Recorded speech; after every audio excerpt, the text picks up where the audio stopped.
So I thought I would jump on and share some lessons that I've learned from the book Rich Dad Poor Dad, right? Now, this is one of those books that entrepreneurs really like to throw out there as kind of like a great book for entrepreneurs. And I agree, like there's a lot you will learn in there, especially about kind of finances and finance in general. But it's not a perfect book, right? Like don't get it mistaken. It's not the perfect business book, in my opinion. There's definitely things that are learning. I mean that are missing from Rich Dad Poor Dad. So before I get into what I learned from the book, let me maybe give some perspective, insight into things that are missing from the book that I think are essential for an entrepreneur to learn, especially somebody that's a beginner. Because if you're reading this kind of book as an entrepreneur, you're typically not reading it for entertainment. You are reading it really as a beginner to actually learn and advance your professional journey as an entrepreneur. So it does you well to know what's missing and what you might need to learn about. So the first thing is that uh, the book is not really nearly that tactical in terms of the steps you actually need to grow your business right now. So just be aware of that, and I think uh, that's a big thing. That's a big thing. You might want to read a book that talks about the more tactical growth of your business, like a sales or a marketing book, right? That'll probably do more for your business on a practical level. Although it won't cover necessarily the financial mindset aspects that you need from a Rich Dad Poor Dad. Secondly, the book is not gonna turn you into a great cold calling machine or a great cold email or cold outreach machine. So just be aware of that. Like you're not gonna read this book and overnight be a millionaire, right? um, so these are things that are missing from the book. And finally, it doesn't necessarily even cover how you scale a business, right? Like, even though it tells you that scaling a business is a really good thing, but it's not really focused on that. And so now that I got those three things out of the way, those are three essential things.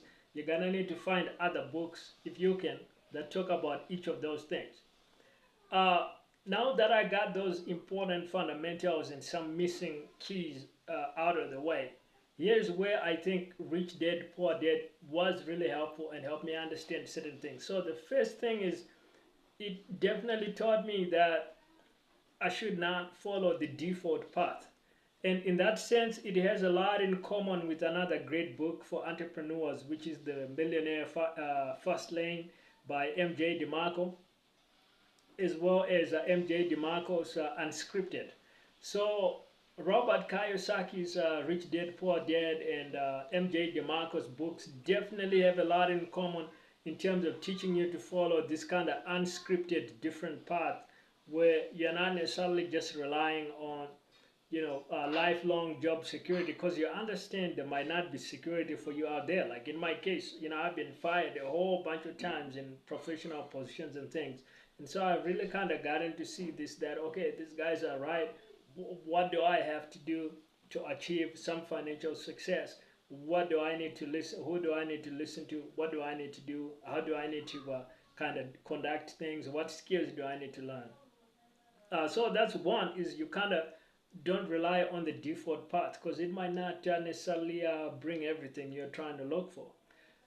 The second one is that the second big lesson is you gotta think like an entrepreneur. You gotta have an entrepreneurial mindset. What this means is that things are kind of on you. You kind of have to go out there in the market, figure out a product or a service that's missing that could help a group of people that you can spot in the market. Now, what you create doesn't have to be revolutionary or out of the ordinary. You can literally just copy a product or service that's selling well in the market and just sell it to a lot more people and to a group of people that maybe the current people doing it are not reaching at the moment. So, for example, you could literally pick a product that's being sold to people in the USA, and you make that available to people in Mexico. Or that's being sold to people in Canada, you make it available to people in the USA. Or you could just create a different variation, right? So this is ways that you can copy the success that's there in the market, and you put your own spin, and you reach a different group of people, and you're now serving them with something they were not able to get before. So, but you do need to be entrepreneurial in that way. Like you necessarily have to be the next Thomas Edison. Like you're gonna create a light bulb. Now, if you do have that skill, or like Elon Musk, and you're able to create Tesla and really revolutionize an industry like the EV industry. Hey, more power to you. That's great that you're able to do that. But not every entrepreneur, especially not the beginners, are able to do that. And so, as a beginner, you don't necessarily need that level of sophistication, that level of revolutionary invention in order to be able to make it work and to be able to make it happen. Now, the third big lesson is that your financial model and your financial mindset is gonna have to be different.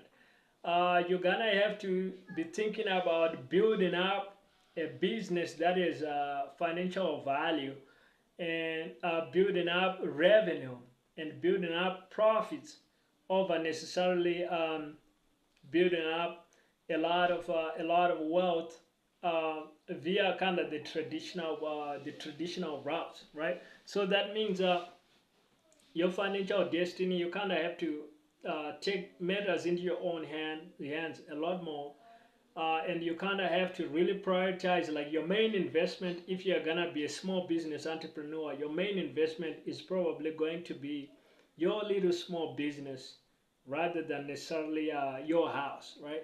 So this is where you kind of need to prioritize how you're gonna do business. You kind of need to prioritize, even like with pastimes. You're not gonna spend nearly as much time traveling, taking trips, and going down to the ski slopes. You're not, especially in the early stages of your business, you kind of have to prioritize your limited time, your limited financial resources, your limited attention, your limited everything, and just kind of put it into trying to build up that little small business. And rather than being able to necessarily afford to have a great mortgage and have an amazing house to live in, you might want to be in much smaller property that doesn't cost you really anything, cost you next to nothing, and you kind of scrimp and save, and maybe you put those resources into doing a lot more sales, a lot more marketing of your business, and trying to grow that little small business. So those are all lessons that I have learned in the course of reading Rich Dad Poor Dad, and actually going out in the market and actually working on businesses, helping small businesses grow, and also just building my own business ventures here and there, and continuing on my journey with that.